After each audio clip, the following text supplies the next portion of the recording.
দর্শক আশ্চর্য হলেও এই সাপটি স্থানীয়দের সূত্রে জানা যায়, মারুফুল ইসলাম নিহতের বেশ কিছুদিন আগে তাদের বাড়ির আঙ্গিনার কিছু দূরে একটি পরিত্যক্ত মাছ ধরার জালে আটকা পড়ে একটি বড় আকারের বিষধর সাপ।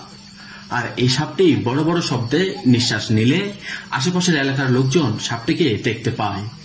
পরক্ষণে তারা লাঠিসোঁটা নিয়ে সাপটিকে মারতে গেলে ছুটিতে আসা পুলিশ সদস্য মারুফ তাতে বাধা দেয়।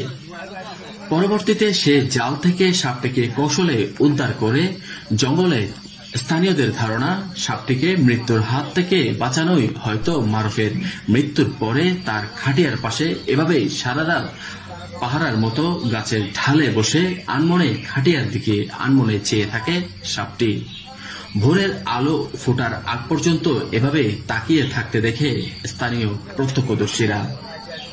স্থানীয়রা জানান, এমন বিষধর সাপ সাধারণত মানুষের দিকে তেড়ে আসে ও রাগান্বিত স্বভাবের থাকে, কিন্তু এই সাপটিকে কয়েকবার তাড়াতে চেয়েও তাড়াতে পারেননি স্থানীয়রা এবং শান্তভাবেই এই গাছের ঢালের ডগায় ঝুলে আনমনে চেয়ে থাকে মারুফের লাশের খাটিয়ার দিকে।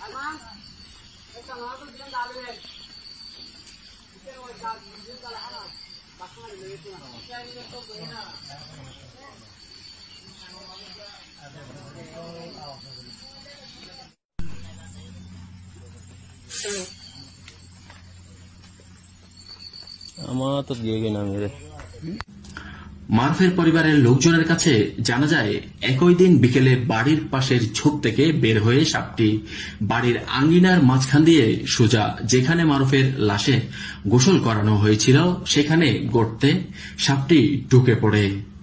আর এরপর থেকে সাপটিকে আর কখনো দেখা যায়নি বলে জানান। যে সাপটি আপনারা দেখেছিলেন সেই সাপটি আসলে এই জায়গাটিতেই ছিল। এখন আমরা যেটি শুনতে পাচ্ছি যে সেই সাপটি আবার সন্ধ্যাবেলা তাকে যেখানে ধোয়ানো হয়েছিল ঠিক সেখানেই আসলে সেই সাপটি চলে যায়।